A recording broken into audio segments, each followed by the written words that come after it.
So let's just continue with this, what I was just explaining to you about the four-way box. Let's do a quick example. For instance, the kind of things that would show up. If you have a group of patients in a group, teaching them this skill, you'd want to first do on the whiteboard or blackboard, do an example that everybody contributes to, something about substance use or something about cutting or something about suicide, something where people can give the pros and cons of doing it or restraining yourself. So if they were doing self-cutting and you were doing the pros of self-cutting, you might be saying, well, it'll relieve my tension faster than anything else. So relieve tension would go up there. It might be that it makes it possible to function because there's been a relief in tension. If you go over to the cons of self-cutting, it might be that this is contrary to my goals. It might be that it leaves scars that I'd rather not have. It might be that it disappoints the people close to me or makes me feel more cut off. Now let's go down and do the pros and cons of restraining yourself, right? So the pros of restraining yourself from cutting might be that you feel stronger as a person, you feel more proud, you are closer to your goals. It's one of your goals to try to do that.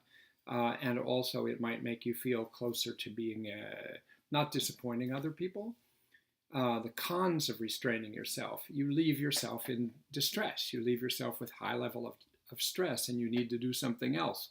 So it really, every one of these skills, the distress tolerance skills, they work for a short period of time and then you need to move on and either do another one or move on to something else. So that would be the pros and cons. And I would have, after doing it as a group with one of them, so everybody can see what this is, I would have each person work on their own individually, and they could ask you for help there, and with their particular one. You want everybody to have a prefabricated pros and cons, one that they've made while they're not in distress, so they can really think it through, and then they can hang on to that and pull it out when they need it, and look at what the disadvantages are of moving on with their urges, or what the advantages are of restraining oneself at that point. Because in fact, at that moment of high distress, sometimes the brain already knows what the reason is to do it, to cut yourself or to drink. It's sort of obvious. You're driven that way for a reason. So you really want to pull out this foursquare thing and either do one right then from blank, or else pull one out that you've already done and look at the pros of restraint, look at the cons of self-harm, to try to balance what's going on in you. And ultimately, this skill is meant to help you stop and evaluate long-term consequences of what you do next versus short-term consequences. Because typically, all of the pros of impulsive behaviors are short-term, and all of the cons are long-term. The pros of restraining yourself are longer-term.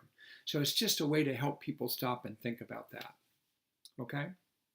By the way, one comment about the stop skill, just to jump back to the stop skill. A fun way to teach that in a class can be to have, if you have the space for it, have everybody line up at one end of the class and you explain this stop skill, especially the stop, the first step, and then play that game of red light, green light, except use it stop and go towards the urge. You imagine that at the other side of the room is the behavior that you would do if you went with your urge. And stopping is to restrain yourself. And you could have everybody say, go towards your urge with intensity and then stop. And then when everybody stops, they could go again.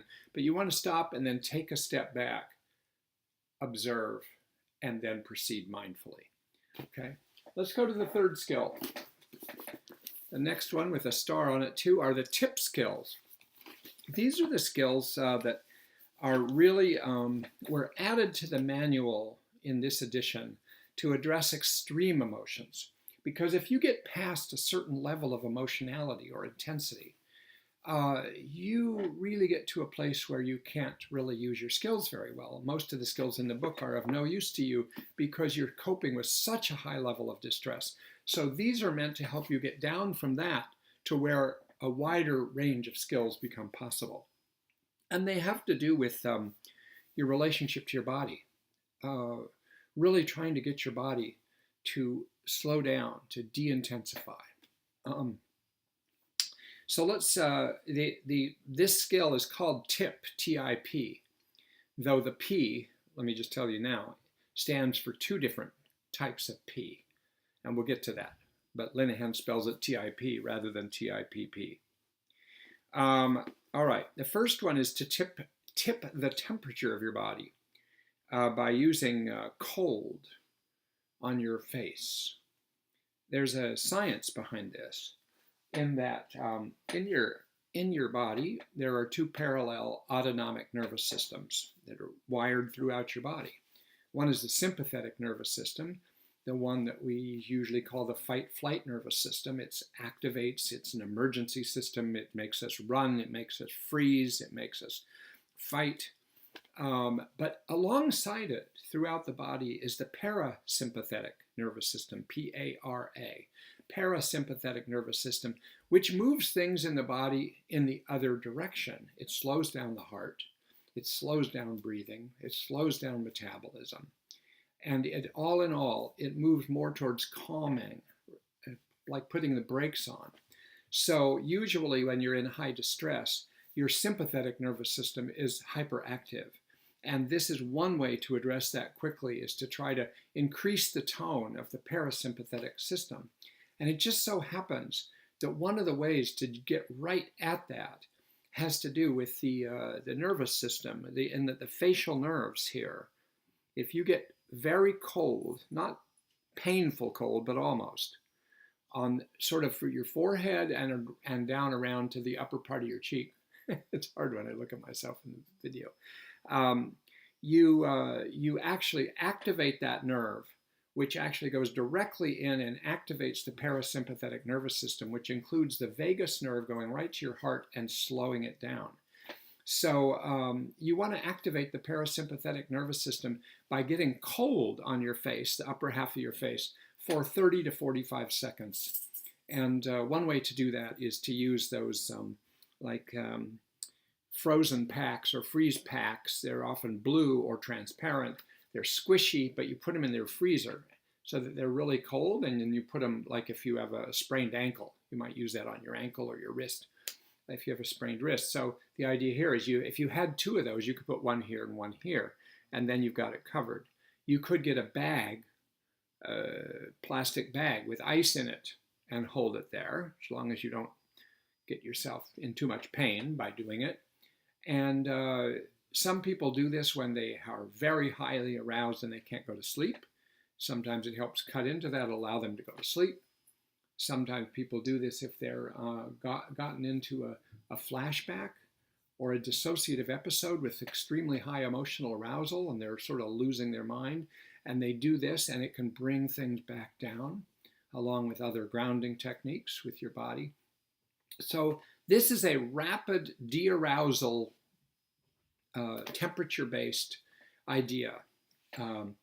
If you want to have a little fun, or if you wanted to show this a video or something with your group, you could find in YouTube the science of this under, and you can even see kids doing science projects of doing it, is the to activate the parasympathetic nervous system with what is called biologically the dive reflex, D-I-V-E, dive reflex, because it was identified in mammals underwater, because if they go further underwater, it slows down their heart rate. They can last longer underwater without having to go back up to take a breath. Second skill in the TIP skills is the I, and that's intense exercise. And the idea here is to engage in intense exercise, even if it's for a short while, because if you get your heart rate up to like 3/4 above usual, let's say your heart rate was 80 typically, and you get it up another 60, so you're now at 140. If you get there, you can reduce anxiety rather quickly, and it sometimes generates positive emotions. So it's worth doing. It's just very hard to do it when you're in such distress. You kind of have to make a very deliberate choice and say, okay, I'm going to do this, and then run in place or run or do something else, jumping jack, something, and do it for a few minutes to get your heart going and get your nervous system going. Now the P, or the P and the P. The first P is paced breathing. This actually is another way that if you do it right, it can activate your parasympathetic nervous system. And what paced breathing is that you start out by breathing deeply into your belly, diaphragmatic breathing, letting your belly come out when you breathe. Slow it down to where you're now breathing a full cycle of in-breath, out-breath of 5 or 6 times in a minute. 5 or 6 times in a minute. So that means 10 seconds or 12 seconds each time for a complete cycle of breath. And the way I do that is I'll count to 4 with my in-breath. 1, so, okay, in-breath, and then I count the same pace, but with 6 to the out-breath.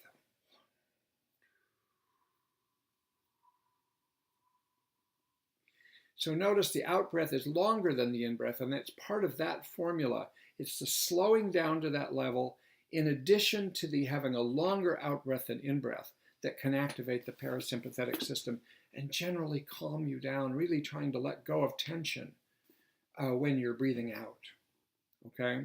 The other P is paired muscle relaxation, and this is where, you know, muscle relaxation, the certain type of that, as you probably know, is where you tighten your muscles for a little bit and then you let go and kind of let the energy drain out.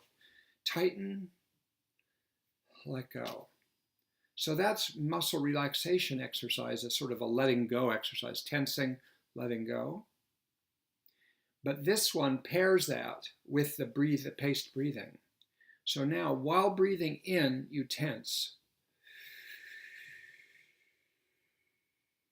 Breathing out, you let everything go.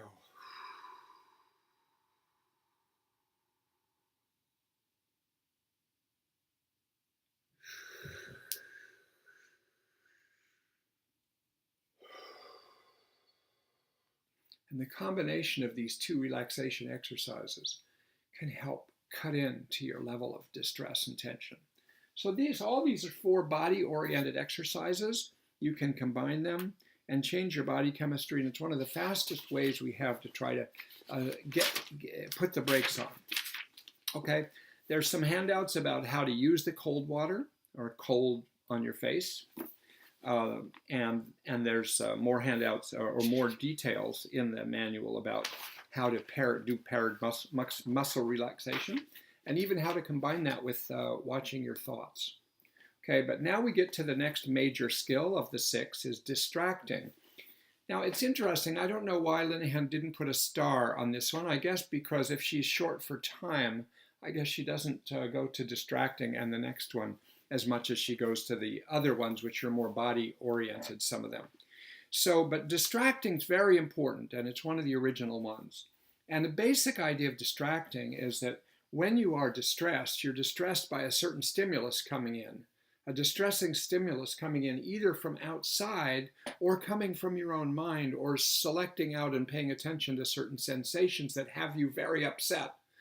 You're worried, it's making you anxious, something bad's going to happen, you're going to go crazy, you're going to die, you're maybe having what feels like a panic attack.